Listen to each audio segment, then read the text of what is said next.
दोस्तों, आज की अपनी इस वीडियो में हम बात करने वाले हैं बीपीएससी टियर 3 डिस्ट्रिक्ट अलॉटमेंट जो आपका हो चुका है, उससे संबंधित आपके कई सारे क्वेश्चंस रहे हैं जो कमेंट सेक्शन में लगातार पूछे जा रहे थे। उसी के बारे में अपने इस वीडियो में हम चर्चा करने वाले हैं।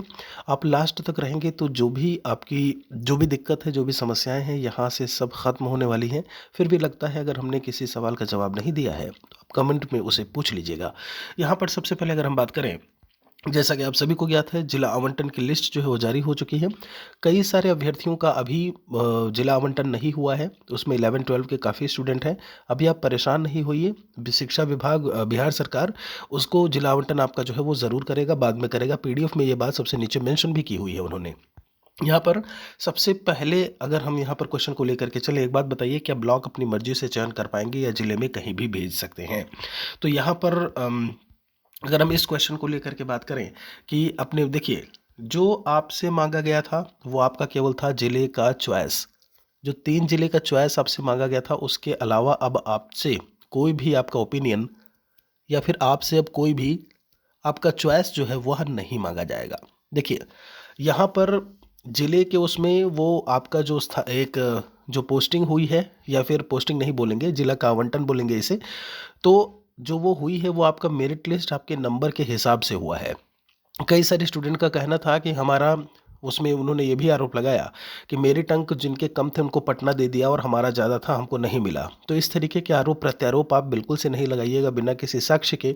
अदरवाइज बीपीएससी इस पर कड़ी कार्यवाही करता है, ये चीज़ आप याद रखिएगा। शुरुआत से टीआरई 1 से लेकर के अभी तक, अभी टीआरई 3 में ही जो स्टूडेंट पकड़े गए हैं नकल करते, 68 स्टूडेंट, उन्हें डिबार कर दिया गया है लाइफ टाइम के लिए।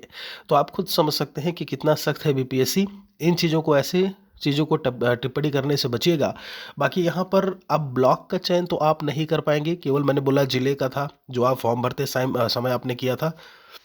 यहाँ पर एक चीज़ याद रखिएगा कि अब जिस ज़िले में आप हैं वहाँ पर ही आपका डॉक्यूमेंट वेरिफिकेशन होगा, वहीं पर आपकी ट्रेनिंग होगी, वहीं आप स्कूल से टैग किए जाएंगे पढ़ाने के लिए।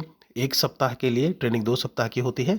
उसके बाद वहीं से आपका स्कूल का पोस्टिंग होगा उसी ज़िले में। किस प्रखंड में होगा, किस ब्लॉक में होगा, किस स्कूल में होगा, इन सब का चॉइस अब आपसे नहीं मांगा जाएगा। सब रैंडमली सॉफ्टवेयर के माध्यम से किया जाएगा।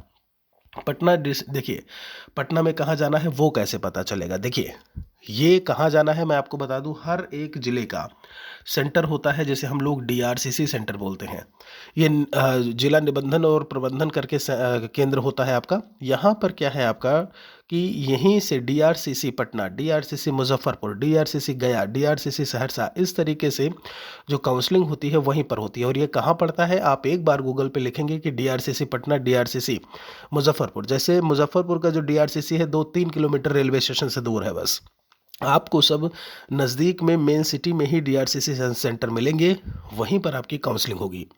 सॉरी।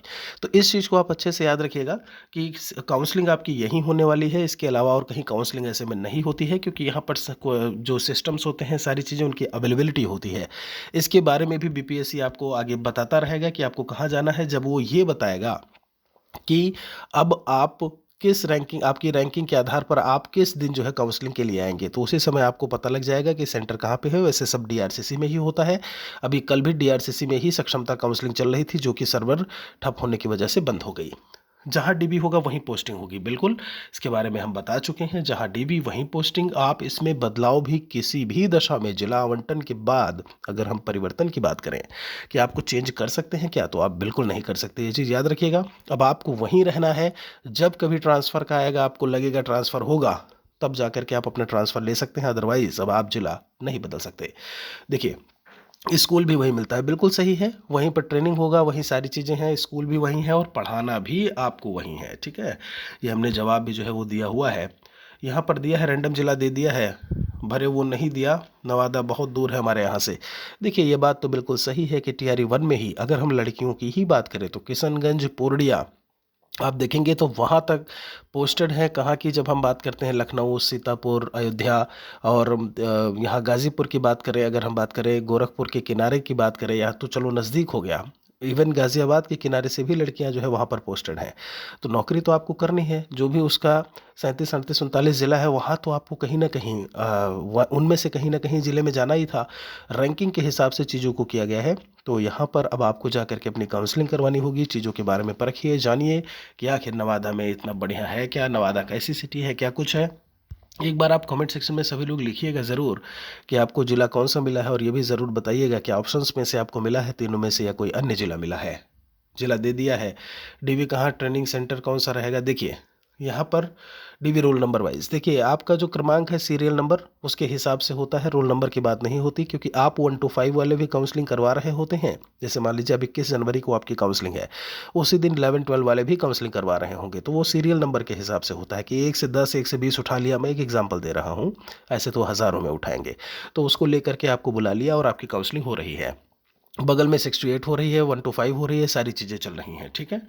तो यहाँ पर इसकी बात हो गई। फिर आगे है ट्रेनिंग और डिस्ट्रिक्ट चेंज होगा कि सेम। देखिए सेम रहेगा, मैं बता चुका हूँ इसके बारे में, पहले ही इन्फॉर्मेशन हमने दे दी है। किस डेट को डीबी 6 to 8 का होगा, देखिए ये बात बिल्कुल सही है कि अभी ये बात भी क्लियर हो ही जानी चाहिए कि किस उसमें जो है रैंकिंग के हिसाब से, या फिर जो सीरियल नंबर दिया है वही आपका रैंकिंग है, उसके हिसाब से जो है बीपीएससी को क्लियर करना चाहिए कि किस तिथि को क्या कुछ होगा। तो अभी डिस्ट्रिक्ट अलॉटमेंट आपका हो चुका है, आज 11 जनवरी 2025 है। पूरी संभावना है आपको जल्दी ही इसके बारे में इन्फॉर्मेशन मिल जाए और आप अपना रिजर्वेशन जो है वो समय करवा सकें।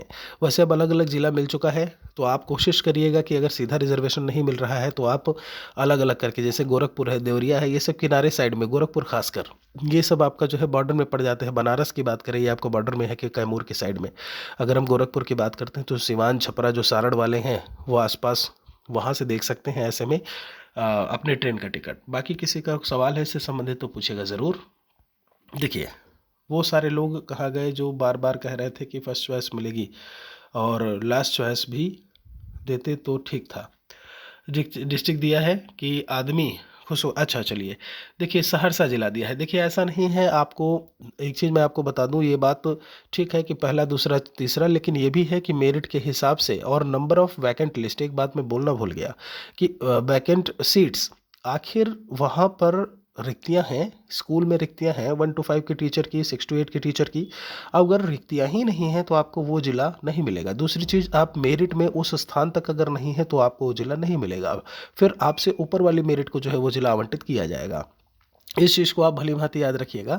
देखिए टीआरई 1, टीआरई 2 में इसलिए जो डिस्ट्रिक्ट जिन्होंने दिया था वो मिल गया, क्योंकि उस समय बहुत सारी रिक्तियां खाली थीं, बहुत सारी सीट्स खाली थीं। पहली भर्ती हुई थी जो इतने मास तौर पर, व्यापक तौर पर हुई थी, और ऐसे में उनका आवंटन जो है वहाँ पर हो गया, तो उन्हें वो वाला ज़िला मिल गया। लेकिन अभी क्या है कि सीट्स धीरे धीरे जब हम बात करें तो उनकी संख्या जो है वो कम हो रही है, और उस हिसाब से आवंटन किया गया। इस चीज़ को थोड़ा दिमाग में रखिएगा। बाकी सब कुछ सही है, कोई दिक्कत नहीं है। देखिए यही मैं इस कमेंट को लेकर के बात कर रहा था, लो रैंक वालों को मिल गया, हमें नहीं मिला, खगड़िया मिल गया। ये सब ध्यान रखें थोड़ा सा इस तरीके के। उसमें जो है सब अच्छी जगह है, अगर आप अच्छा मानेंगे तो अच्छी जगह है। जहाँ आप रहते हैं वह भी किसी की नज़र में अच्छी नहीं होगी, आपकी नज़र में अच्छी है। मैं कहीं की इस प्लेस को लेकर के बात करूं तो सब कुछ अच्छा है, कोई दिक्कत समस्या नहीं है। तो इतने सवालों को लेकर के हमने जवाब दिया। आपका भी कोई सवाल अगर रह गया है तो हमें कमेंट सेक्शन में लिखिएगा ज़रूर कि आपको कौन सा ऐसे में ज़िला मिला है। वीडियो को बाकियों तक शेयर करते रहें, आगे हम एक एक इन्फॉर्मेशन आपको देते रहेंगे, कैसे कब क्या होगा। जुड़े रहिए हमारे साथ में।